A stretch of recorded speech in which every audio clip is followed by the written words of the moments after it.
Sanitary pads का इस्तेमाल जितना आम हो गया है, उन्हें लेकर दिखाए गए विज्ञापन या फिर कुछ फिल्में भी बनी हैं, बेहद आम हो गई है।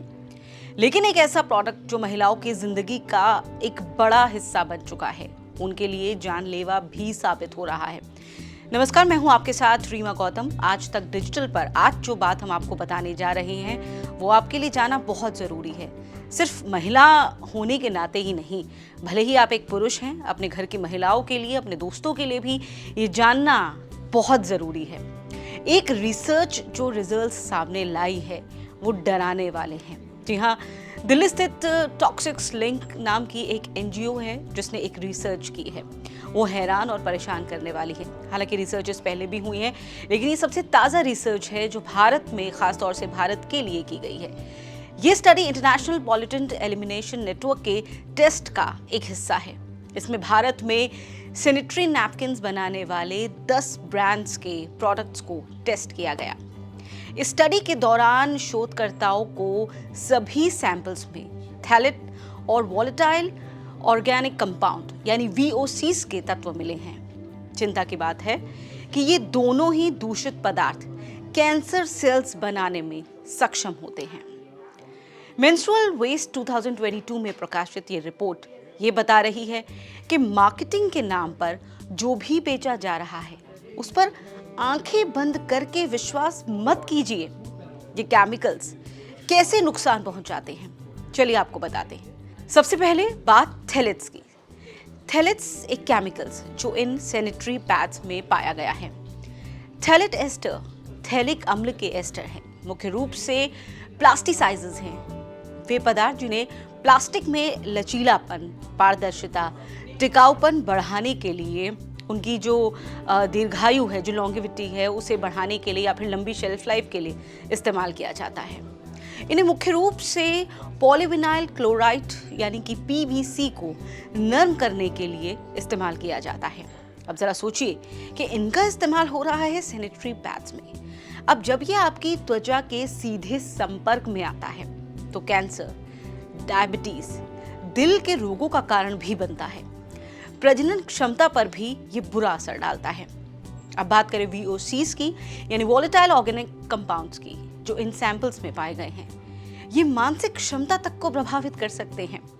साथ ही अस्थमा से लेकर के लिवर और किडनी की बीमारियों की वजह भी ये बन सकते हैं और कुछ प्रकार के कैंसर्स का भी ये कारण बन रहे हैं। इसके अलावा ये महिलाओं की प्रजनन क्षमता को भी खासा प्रभावित कर रहे हैं।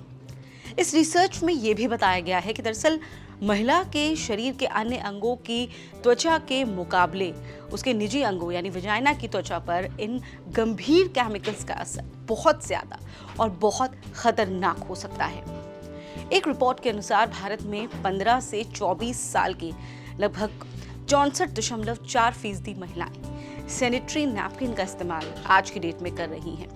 पिछले कुछ सालों में सैनिटरी पैड्स पर जागरूकता है, जो अवेयरनेस है, वो बढ़ी है और इस वजह से इनका उपयोग भी बढ़ा है, जो वैसे एक अच्छी बात है क्योंकि इनके अभाव में बेहद अनहाइजीनिक तरीकों का इस्तेमाल करके पीरियड्स के दौरान ब्लड फ्लो रोकने की कोशिश की गई। लेकिन रिसर्च के दौरान सैनिटरी नैपकिन्स में जो केमिकल्स पाए गए हैं, वो स्वास्थ्य के लिए बेहद हानिकारक हैं।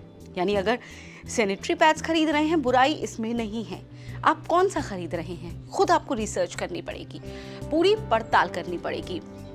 टीवी पे चमचमाते चेहरे ने कुछ बोला और आपने फार्मासिस्ट से जाकर वो मांग लिया, ये बेवकूफ़ी होगी। क्या वो आपको ये बता रहे हैं कि इसे बनाने में किन तत्वों का, केमिकल्स का इस्तेमाल हुआ है? उससे संबंधित खतरे क्या आपको बताए जाते हैं? बताए भी नहीं जाएंगे।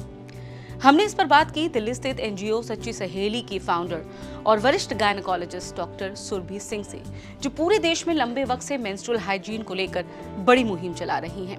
अब तक कई लाख सैनिटरी पैड्स वो महिलाओं को मुफ्त में उपलब्ध करवा चुकी हैं। सैनिटरी नैपकिन्स हैं, उसमें उस तरह के केमिकल इस्तेमाल किए जा रहे हैं जो कि हमारी बॉडी के लिए बिल्कुल भी अच्छे नहीं हैं। वो कैंसर को प्रमोट कर रहे हैं और हमारी बॉडी के लिए हजार्डस है। साथ में एनवायरनमेंट के लिए तो हम सभी जानते हैं कि वो हजार्डस है ही। इस वक्त जो भी हम प्रोडक्ट यूज़ करते हैं मेंस्ट्रुएशन में, वो हमारे मार्केट ड्रिवन होते हैं। मार्केट में जिस चीज़ के लिए ज़्यादा ब्रांडिंग होती है, जिसके एडवर्टाइजमेंट ज़्यादा आते हैं, हम वो प्रोडक्ट यूज़ करने लगते हैं। कहीं ना कहीं कपड़े को डिस्कार्ड कर दिया जा रहा है और इस तरह की बातें दिमाग में डाली जाती हैं कि कपड़ा यूज़ करना तो आपके बैकवर्ड होने का प्रतीक है, जबकि सही तरीके से इस्तेमाल किया जाए तो क्लॉथ पैड भी इक्वली इफेक्टिव है, मगर ऐसा नहीं है। एक बड़ी प्रॉब्लम ये भी है कि हमारे यहाँ पर कोई मानक नहीं है कि जिससे हम ये तय कर सकें कि सैनिटरी नैपकिन्स कोई ऐसा अभी तक ट्रेडमार्क हमें नहीं मिला है जिससे कि हम इसकी सेफ्टी पर बात कर सकें। बहुत ज़रूरी है कि इसकी सेफ्टी, चाहे वो क्लॉथ पैड भी है, क्लॉथ पैड में क्या कपड़ा इस्तेमाल हो रहा है, कोई भी प्रोडक्ट हम जो मेंस्ट्रुएशन में यूज़ कर रहे हैं, अगर हम कब्ज कर रहे हैं तो क्या वो मेडिकल ग्रेड सिलिकॉन है, उसका कोई स्टैंपिंग होना चाहिए, कोई मार्किंग होनी चाहिए ताकि हम चूज़ कर सकें कि ये सेफ़ है या नहीं है। हमारी जो भी चॉइस है वो सिर्फ और सिर्फ मार्केटिंग पे है, ब्रांडिंग पे है, एडवर्टाइजमेंट पे है। हम सही गलत चूज़ करने के लिए हमारे पास कोई भी ये रिसर्च ये भी बताती है कि भारत में बनने वाली बड़ी बड़ी कंपनियों के सैनिटरी पैड्स में भी खतरनाक केमिकल्स हैं, इसलिए महिला को chemical free organic sanitary pads इस्तेमाल करने चाहिए। आजकल बाजार में कई कंपनियों के ऑर्गेनिक सैनिटरी पैड्स मिलते हैं या कॉटन के, जो बायोडिग्रेडेबल हैं और इसके चलते पर्यावरण के लिहाज से भी अच्छे हैं, नुकसान कम पहुंचाते हैं। आप चाहे तो कॉटन के सैनिटरी पैड्स भी इस्तेमाल कर सकते हैं। पैड्स का चुनाव अपनी ज़रूरत के हिसाब से आप कर सकते हैं, चकाचौंध में ना खो जाएं। हैरानी की बात तो ये है कि आज एक सुई खरीदने से पहले हम इंटरनेट खंगालते हैं, हमें हर चीज़ की हर जानकारी चाहिए, फिर सैनिटरी पैड हम यूं ही कोई भी रैंडमली कैसे ले सकते हैं, जो सीधा हमारे निजी स्वास्थ्य से जुड़ा हुआ मामला है। हर महीने आपको इसे इस्तेमाल करना होता है, इसलिए अब सैनिटरी नैपकिन किसी आम रूटीन प्रोडक्ट की तरह मत खरीदिएगा, बल्कि ये अच्छे से देखिए कि उसमें कौन से कंपोनेंट्स हैं, कौन से केमिकल्स हैं, उनका असर क्या है। अगर आप नहीं समझ पा रहे, अपनी गायनी से सलाह लीजिए, किसी बेहतर जानकारी रखने वाली दोस्त से पूछिए, इंटरनेट पर सर्च कीजिए ना कि ये केमिकल्स किस लिए हैं, इनका असर क्या है। अपना ध्यान रखिए, स्वस्थ रहिए, मस्त रहिए। ये वीडियो आपको कैसा लगा आप जरूर बताइए। ऐसी और वीडियोस के लिए सब्सक्राइब कीजिए आज तक।